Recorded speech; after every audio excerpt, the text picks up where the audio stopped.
Radiohead, King of Limbs. No. No. Fine. Fine!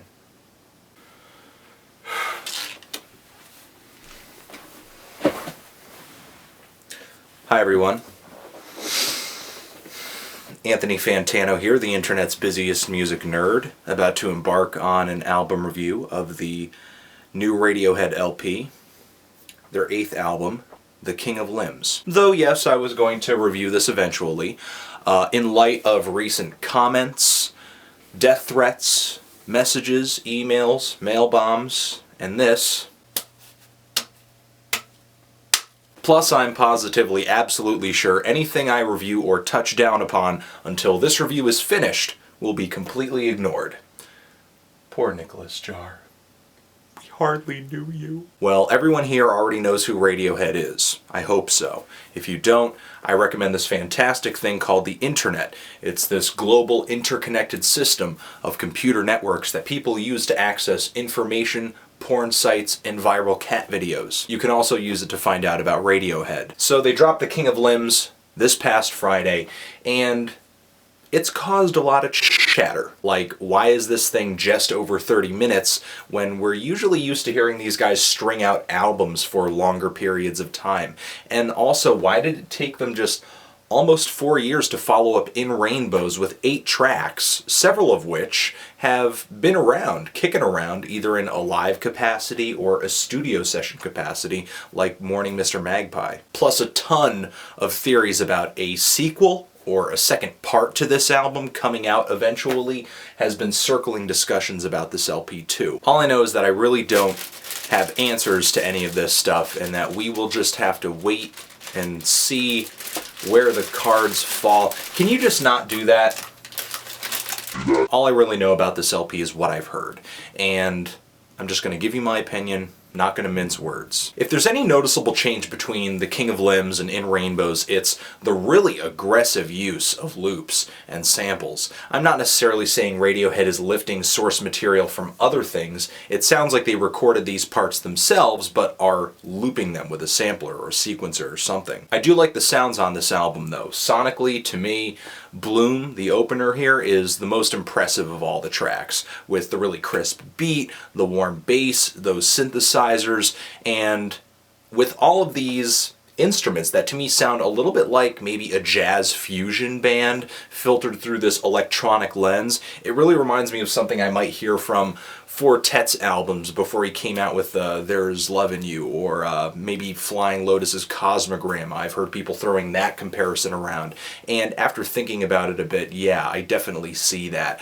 especially considering that Thom did collaborate with him on a track on that album. Things on Bloom get even more beautiful as the song progresses, with these horns and these strings just swelling in and just sort of swooping into the mix, I guess I would say, and it's just pure ear candy for me at that point. I do like the sounds, but my issues with the LP kind of lie with how they are organized or mixed or even performed. You could take the first 3 tracks of this album as an example. The looping percussion and maybe some other sounds too, could be reverse guitar or something else.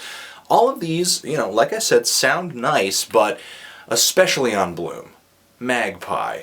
Oh, when I hear these sounds repeating over and over and over and over for nearly the entire length of the track with little to no interruptions, how good they sound is like irrelevant to me. It's just like, oh man, I just wish something would change. Because even though Bloom, again, for example, you've got these really nice sounds layering themselves over the track and introducing themselves, there's still this constant reminder, that snare rhythm playing over and over and over and over. Like, hey, even though there are these new sounds here, things really aren't changing. I do have a big issue with Little by Little, though, in terms of sound. Just the really tinny percussion on there. It sounds like the samba demo that you would hear on a consumer grade keyboard. You know, just push the button, hear that samba beat. It's just so Fruity Loops to me, and I'm not digging it at all. But I will say there are moments where the loops and the repetitions work. I will say the first moment they do is on Feral, where it's just kind of venturing into every nook and cranny of the key and tempo that it's in. And repetition isn't necessarily a bad thing, but the amount of repetition here isn't complemented with a proper amount of variation to actually make you feel like you're going somewhere. The track Lotus Flower breaks that mold for me a lot, though. It's a really great tune. I think it's the strongest one here, and I love the way the chorus swells with the keyboards. And the drums, in fact, do change a little bit in the background. It's not the same beat throughout the whole song. I kind of wonder why other tracks didn't get that treatment. And also in terms of the chorus, again, it is just eargasmic when Thom hits those highs. A couple of ballads here too, Codex being my favorite. I just love the piano sounds, the horn and strings that introduce themselves later into the song. It's just a nice break from all the beats. And if there's one thing Thom can do so consistently, it is set a painful atmosphere. And all in all, it's kind of haunting, but maybe just didn't leave the impression that I wanted it to. I really hate to say it. I do, but I feel like Radiohead's previous efforts are so much more powerful to me. And I don't even need to go back to the classics to say that. I mean, I could go back to In Rainbows. I remember the first time I heard the song Nude, I almost cried. To me, that track alone smokes everything here for breakfast. Take the songs Pyramid, Lucky, Everything in Its Right Place. I am like you.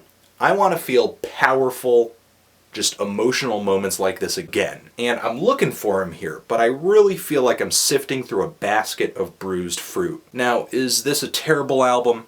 No. But I think me, like many people, were expecting a little more from Radiohead on this thing. And I don't mean just in terms of length. Even if Radiohead does come out with another version, a sequel, something like that, it's not going to change the fact that there are a lot of songs on here that just underwhelm me. To me, this album just could have been awesome if it just had the same attention to detail that In Rainbows did. So, you know what? I'm feeling like a light to decent 6 on this album. I'm liking it, but nowhere near loving it. I don't even see that light at the end of the tunnel. It sucks because this is my first Radiohead album review. I wish it could be more exciting or positive, but that's it. I'd like to say sorry to Sammy, sorry to the Radiohead fanboys. Also, I'd like to say God bless Radiohead, God bless the King of Limbs, God bless the newspaper version that's going to come out in May, God bless the second half of this album that might or might not come out. I'm going to go get hit with this bat now. Okay? Y'all have a good day. Radiohead, the King of Limbs, Anthony Fantano, forever.